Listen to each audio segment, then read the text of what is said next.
आज इस वीडियो में हम बात करेंगे इस समय जो वायरल फीवर चल रहा है उसके बारे में। आजकल आप देखोगे हॉस्पिटल में जो पेशेंट आ रहे हैं, हॉस्पिटल में भीड़ रहती है और सब में केवल एक ही प्रॉब्लम देखने को मिलती है, वो है वायरल फीवर। यह बुखार आपको वायरल इन्फेक्शन के कारण हो सकता है। तो वायरल फीवर के बेस्ट इलाज के बारे में हम जानेंगे कि अगर कोई वायरल फीवर का पेशेंट है वो एक बार में ही ठीक हो जाए, ज़्यादा टेस्ट वगैरह ना कराना पड़े। बिकॉज़ बहुत सारे लोग टेस्ट नहीं कराना चाहते या नहीं करा पाते हैं, इसलिए हम बिना टेस्ट के वायरल बुखार के पेशेंट को क्या ट्रीटमेंट देंगे कि वो 100% ठीक हो जाए।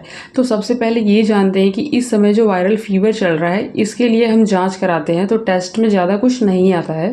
तो वायरल इन्फेक्शन एक तरीके से मिक्स्ड इन्फेक्शन हो जाता है। मिक्स्ड इन्फेक्शन मतलब वायरल इन्फेक्शन के साथ साथ बैक्टीरियल इन्फेक्शन हो जाना। ओके, तो इसमें सबसे पहले हम सिम्टम्स की बात करते हैं। तो इस समय वायरल फीवर या बैक्टीरियल फीवर के मेन सिम्टम्स देखने को मिलते हैं, वो है हाई फीवर।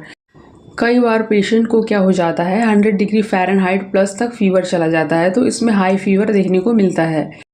नेक्स्ट है पेन एंड फटीग, साथ ही उसको हेडेक होगा, बिना कुछ मेहनत किए जॉइंट में पेन होगा, थकान महसूस होगा।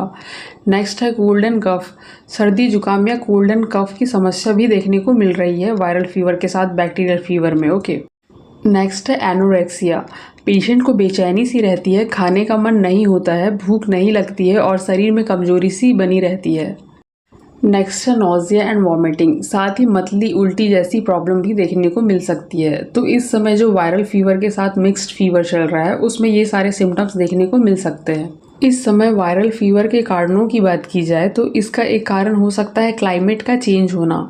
तो आजकल आपने देखा या महसूस किया होगा, जो आजकल क्लाइमेट चेंज हो रहा है, कई बार दिन में बहुत तेज़ गर्मी पड़ती है और रात में मौसम ठंडा हो जाता है। कई बार अचानक बारिश हो रही है, फिर गर्मी पड़ रही है, फिर थोड़ा ठंड महसूस हो रहा है, फिर बारिश हो जाती है। तो ऐसे में क्या होता है कि जगह जगह पानी भर जाता है, जहाँ इस समय मच्छर होने की चांसेस या मच्छर पनपने के चांसेस बहुत ज़्यादा हो जाते हैं।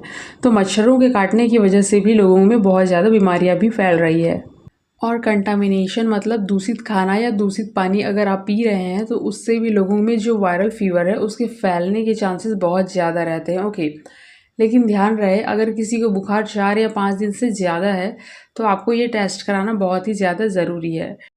तो उसका आप सीबीसी टेस्ट कराएंगे, मलेरिया जांच कराएंगे, विडाल टेस्ट कराएंगे कि कहीं उसे टाइफाइड तो नहीं हो गया है।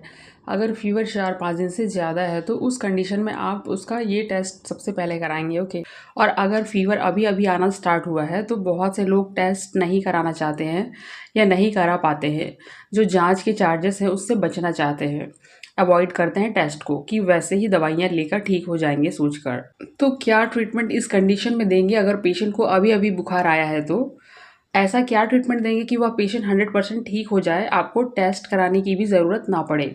और ध्यान रहे, अगर 4 या 5 दिन से फीवर है तो उसे बिना जांच कराए ट्रीटमेंट ना दें, क्योंकि 4 या 5 दिन से फीवर होता है तो बॉडी में इन्फेक्शन फैल चुका होता है और उस इन्फेक्शन को देखने के लिए आपको ये सारे टेस्ट कराना बहुत ज़्यादा ज़रूरी है।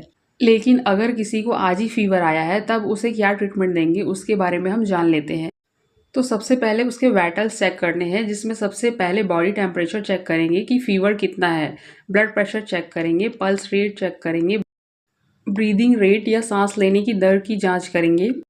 बॉडी टेम्परेचर चेक करने पे फीवर अगर 100 डिग्री फ़ारेनहाइट से अबव जा रहा है, मतलब उसको हाई फीवर है, तो उसे आप सबसे पहले पैरासीटामोल टैबलेट देंगे। अगर टैबलेट से थोड़ी देर आराम के बाद फिर से फीवर आ रहा है, उस केस में उसे पीसीएम इंजेक्शन भी दिया जा सकता है ताकि हाई फीवर को कम किया जा सके। अगर किसी को पैरासीटामोल इंजेक्शन से भी राहत नहीं है तो उसे पीसीएम इन्फ्यूज़न लगाया जाता है। तो ये सारे प्रोसीजर्स को फॉलो करके फ़ीवर को कम किया जाता है।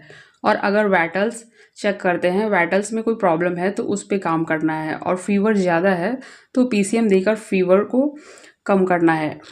तो उसे पैरासीटामोल टैबलेट की एक डोज सुबह, एक डोज शाम को देनी है। ओके, और आइबुप्रोफेन नहीं देना है, क्योंकि अगर उसके प्लेटलेट्स पहले से डाउन हो तो उसे और ज़्यादा सीवियर प्रॉब्लम हो सकते हैं।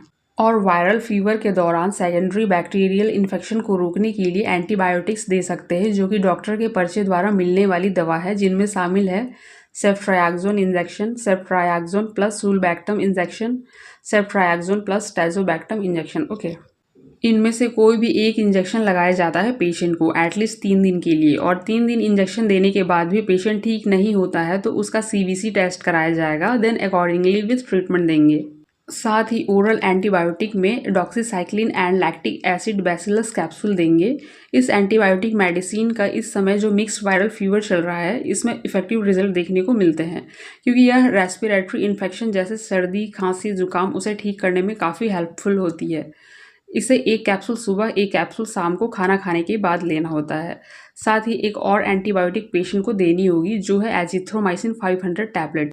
इसे 24 घंटे में एक बार ही पेशेंट को देना है, जैसे आप इसे दोपहर में खाने के बाद एक टैबलेट दे सकते हैं। ओके, तो अभी जो वायरल फीवर चल रहा है इसमें 2 तरह की एंटीबायोटिक देंगे अलग अलग टाइम पे। तो जो बैक्टीरियल इन्फेक्शन व वायरल इन्फेक्शन है वो एक ही बार में 100% खत्म हो जाएगा।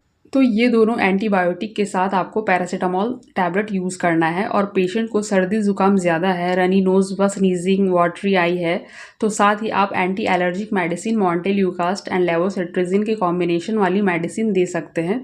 अगर ये सारी समस्याएं हल्की है तो उसे रात में सोते समय एक टैबलेट लेना होता है, और ज़्यादा प्रॉब्लम है तो एक टैबलेट सुबह और एक टैबलेट रात को खाना खाने के बाद बाकी टैबलेट्स के साथ दिया जा सकता है। ओके, नेक्स्ट देखते हैं, अगर साथ ही पेशेंट को सूखी खांसी या ड्राई कॉफ हो रही है तो उस कंडीशन में उसे आस्थाकाइन DX सिरप या टस्क्यू DX सिरप देंगे।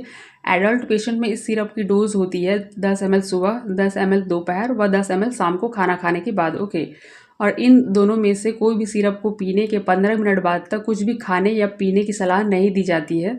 पानी भी नहीं पीना है इसके यूज़ के 15 मिनट तक, ताकि सिरप का जो इफ़ेक्टिव रिजल्ट है वो देखने को मिल सके। और अगर पेशेंट को गीली खांसी या वेट कफ है, मतलब खांसते हुए थूक आ रहा है, तो उस कंडीशन में पेशेंट को ग्रिलिंगटस LS सिरप या सॉल्विन LS सिरप देंगे। ओके, और साथ ही किसी पेशेंट को मिक्स्ड बैक्टीरियल या वायरल फीवर के कारण कमजोरी महसूस हो रही हो तो उसे साथ ही मल्टीविटामिन कैप्सूल देंगे, ताकि जो फीवर के कारण खाना पीना नहीं खाया जा रहा, जो न्यूट्रिएंट्स या डिफरेंट विटामिन की बॉडी में कमी हो गई है, कमजोरी हो गई है, शरीर में ताकत की कमी हो गई है, वो इस मल्टीविटामिन कैप्सूल के द्वारा रिकवर हो सके। तो इसे सुबह नाश्ते के बाद एक कैप्सूल लेना होता है दूध या पानी के साथ। नेक्स्ट देखते हैं, इन केस पेशेंट को डिहाइड्रेशन हो गया है, मतलब फीवर चढ़ने उतरने में गर्मी व पसीना आया हो, इलेक्ट्रोलाइट्स इम्बैलेंस हो गए हो, जिसकी वजह से वीकनेस हो रही हो, तो उस समय पेशेंट का फीवर उतरने के बाद में उसे ड्रिप लगाई जा सकती है, जिसमें NS, RL, DNS इनमें से कोई भी ड्रिप लगा सकते हैं।